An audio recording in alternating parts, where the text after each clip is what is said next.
अच्छा दोस्तों, क्या आपने कभी सुना है किसी को जमीन में दफनाने की बजाय पेड़ के अंदर दफना दिया गया हो, या फिर किसी टॉयलेट के अंदर कीमती खजाना मिला हो?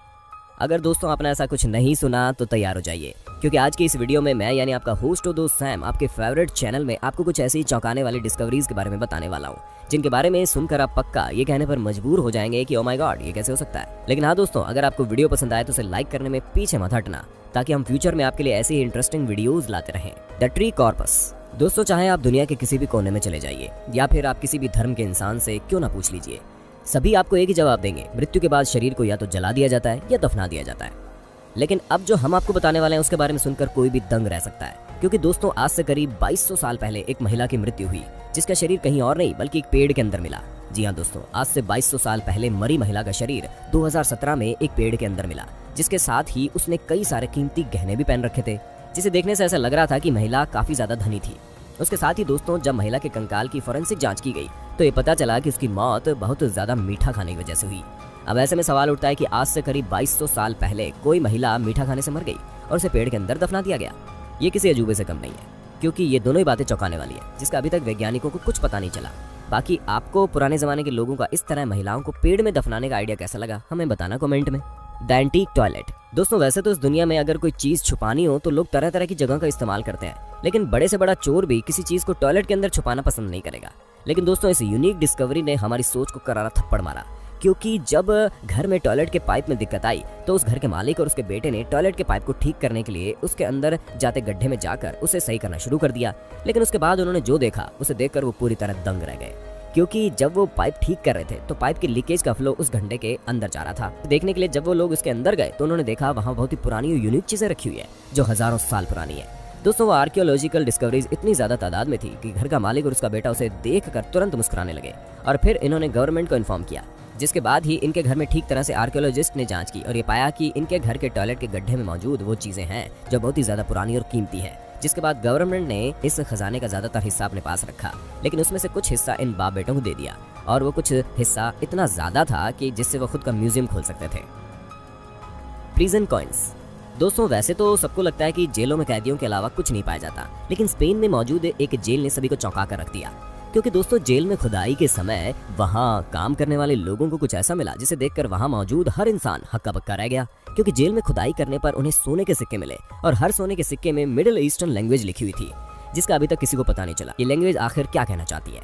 लेकिन दोस्तों, जब इन सिक्कों की जांच हुई तो पाया गया ये सभी सिक्के असली सोने के हैं। अब दोस्तों, जेल के नीचे असली सोने के सिक्के मिले, जिनकी संख्या एक नहीं बल्कि 7000 हो, और इसका हाल ही में पता नहीं लगाया जा सकता कि इसे वहां रखा किसने। लेकिन अब तो आप समझ ही गए होंगे कि जेल के अंदर सिर्फ कैदी नहीं, खजाना भी मिल सकता है, बस देर तो है उसे ढूंढने की, जैसे कि इस जेल में हुआ। क्यों दोस्तों, सही कहा ना मैंने। ए बरिड फेरारी। दोस्तों, सन 1978 में लॉस एंजलिस में कुछ बच्चे मिट्टी में खेल रहे थे, तभी उन्हें कुछ ठोस चीज का एहसास हुआ, जिसके बाद जब उन्होंने उस पर हाथ मारा तो देखा ये ठोस चीज बहुत बड़ी है। जिसके बाद उन्होंने अपने पेरेंट्स को बताया, और जब उस जगह की ठीक से जांच हुई तो पाया गया कि वहां पर और कुछ नहीं बल्कि एक फेरारी कार थी, जिसे देखकर हर कोई दंग रह गया। भला फेरारी कार जमीन के अंदर कैसे आ गई? और दोस्तों, ये सवाल सबके मन में आ रहा था कि ये कार किसने यहाँ पर लाई होगी। तो दोस्तों, इसके लिए आपको इसके पीछे की कहानी जाननी होगी, क्योंकि सन 1974 में रोसेंडो नाम के एक शख्स ने इस कार को अपनी बीवी को गिफ्ट करने के लिए खरीदा था, और कार खरीदने के 2 महीने बाद जब ये लोग बाहर घूमने आए तो इनकी कार चोरी हो गई, जिसके बाद इनकी कार का कुछ पता नहीं चला। फिर उसके 4 साल बाद ये कार जमीन के अंदर छुपी हुई मिली। ऐसे में दोस्तों, ये बात किसी को नहीं पता चली कि ये कार यहाँ पहुंची कैसे। लेकिन दोस्तों, अगर आप गौर करें तो ये बात पचने वाली नहीं है कि इतनी बड़ी कार को कोई जमीन के अंदर छुपा देता है और आसपास किसी को पता ही नहीं चलता। ऐसे में ये केस अपने आप में मिस्ट्री बना हुआ है, जो अभी तक सॉल्व नहीं हो पाई है। World war 2 explosives.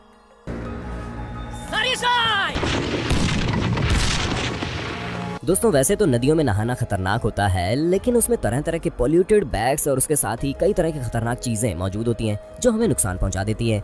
लेकिन दोस्तों, ग्रैंड नदी में 2 मछुआरों को जो मिला, क्योंकि दोस्तों वहाँ कुछ और नहीं बल्कि वर्ल्ड वॉर 2 में इस्तेमाल किए जाने वाले विस्फोटक बम मिले। जी हाँ दोस्तों, ये वही बम है जो आपने कई फिल्मों में देखे होंगे, जिसमें लोग दांतों से बम के ऊपर लगी रिंग को निकालकर बम को एक्टिवेट कर देते हैं और उसके बाद उसे फेंक देते हैं। ठीक इसी प्रकार के बम वर्ल्ड वॉर 2 के दौरान इस्तेमाल हुए थे, और वही बम इन 2 मछुआरों को नदी के अंदर मिले। लेकिन दोस्तों, इससे ज्यादा चौंकाने वाली बात ये थी कि जितने भी बम मिले सबके सब इनएक्टिव थे, यानी अगर गलती से किसी से बम के ऊपर मौजूद रिंग निकल जाती तो बम कभी भी फट सकता था, और इससे न जाने कितने लोगों की मौत हो जाती, इसका तो अंदाजा भी नहीं लगाया जा सकता। इसी वजह से जैसे ही इस चीज के बारे में गवर्नमेंट को पता चला तो उन्होंने पूरी नदी की इन्वेस्टिगेशन कराई, और जब तक पूरी नदी की जांच नहीं हो गई किसी को भी नदी के पास नहीं जाने दिया गया।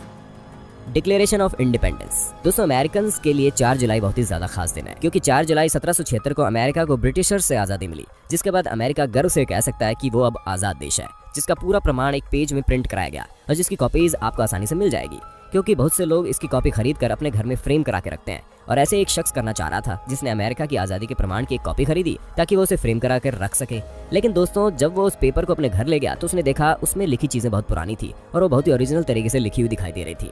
मार्केट में मिलने वाली बाकी पुरानी कॉपीज के मुकाबले वो पेपर काफी अलग था। जिसके बाद उस शख्स ने इस पेपर की जांच कराई तो जांच करने के बाद पता चला कि वो पेपर डिक्लेरेशन ऑफ इंडिपेंडेंस का पहला पेपर है, जिससे सबसे पहले प्रिंट किया गया। ऐसे में दोस्तों जो पेपर उसने $4 का खरीदा था अब उसकी कीमत $1 मिलियन हो गई, क्योंकि ये पहला ऐसा पेपर था जो प्रिंट हुआ, जिसकी वजह से बहुत ही कीमती और अनोखा हो गया। दोस्तों ये सारी बात जानने के बाद उस आदमी की तो किस्मत ही पलट गई, एक झटके में वो मालामाल हो गया।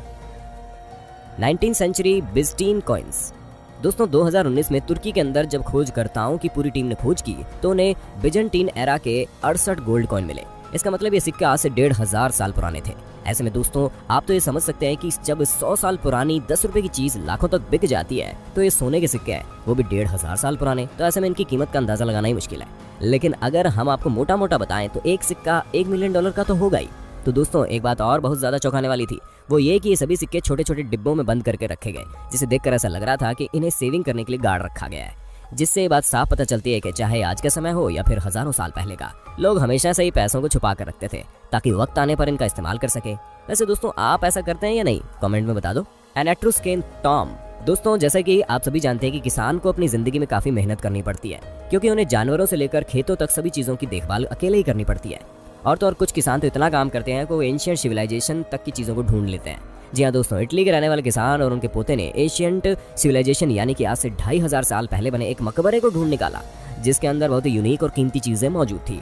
दोस्तों उस मकबरे के अंदर आपको बहुत ही सुंदर कलाकृतियां बनी हुई दिख जाएंगी, जिसकी खूबसूरती बेहद ही मन मोहने वाली है। ऐसे में ये बात बहुत ही ज्यादा चौंकाने वाली थी कि इतने सालों पहले लोग इतनी बेहतरीन कलाकारी कैसे कर लेते थे, जो इस बात को भी साबित करती है कि हजारों साल पहले भी लोग हम जैसे बुद्धिमान और क्रिएटिव थे, या फिर ये कह लें कि हम में से भी ज्यादा क्रिएटिव थे। तभी तो वो बिना कहीं से सीखे इतनी बेहतरीन कलाकृतियां और अलग अलग तरह की चीजें बना लेते हैं। ऐसे में दोस्तों इतनी कीमती चीज मिलने के बाद आप सोच रहे होंगे ना कि उस किसान ने क्या किया होगा। तो दोस्तों हम आपको बता दें, इटली में ऐसा रूल है कि अगर आपको कोई एंशिएंट चीज मिलती है तो वो चीज आपकी प्रॉपर्टी होगी, लेकिन आपको गवर्नमेंट को बताना जरूरी है। लेकिन इस किसान ने कुछ ज्यादा ही लालच दिखा दिया और गवर्नमेंट को इस बारे में बताया नहीं, जिस वजह से इसने किसी प्राइवेट आर्ट इंस्टीट्यूशन से इस मकबरे में मौजूद चीजों की जांच करवाई, जो कि बेबुनियाद थी, क्योंकि बिना गवर्नमेंट को पता चले कोई भी इन चीजों को खरीदेगा ही नहीं, भले ही ये चाहे कितने ही सस्ते में क्यों ना बेच दे। तो दोस्तों आज के लिए बस इतना ही वक्त है आपसे अलविदा लेने का। आपको वीडियो कैसी लगी कमेंट में बताना, और ऐसे इंटरेस्टिंग वीडियो लगातार देखने के लिए हमारे चैनल को लाइक शेयर सब्सक्राइब कर देना। धन्यवाद। प्रॉब्लम ये है कि हम सब जीनियस हैं। अरे निब्बा निब्बियो, एक एक बाइट आइसक्रीम खाने से प्यार जरूर बढ़ जाएगा, लेकिन प्यार करने के लिए बचोगे तब ना।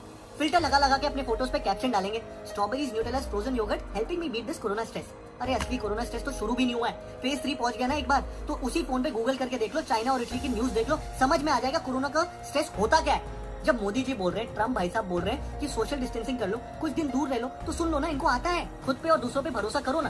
प्लीज पार्टी मत करो ना, ट्रैवल मत करो ना, लोगों को मत मिलो ना, नेटफ्लिक्स अकेले करो ना, घर से काम करो ना, घर पे काम करो ना, घर के काम करो ना, अभी शादी मत करो ना, मम्मी पापा के साथ टाइम स्पेंड करो ना, मेडिटेट करो ना, वीडियो कॉल करो ना, हैंड वॉश करो ना, फेस टच मत करो ना, फेस मास्क यूज करो ना, जीएफबीएफ को अभी मत मिलो ना, नमस्ते करो ना, सबसे दूर रहो ना, करो ना स्टॉप।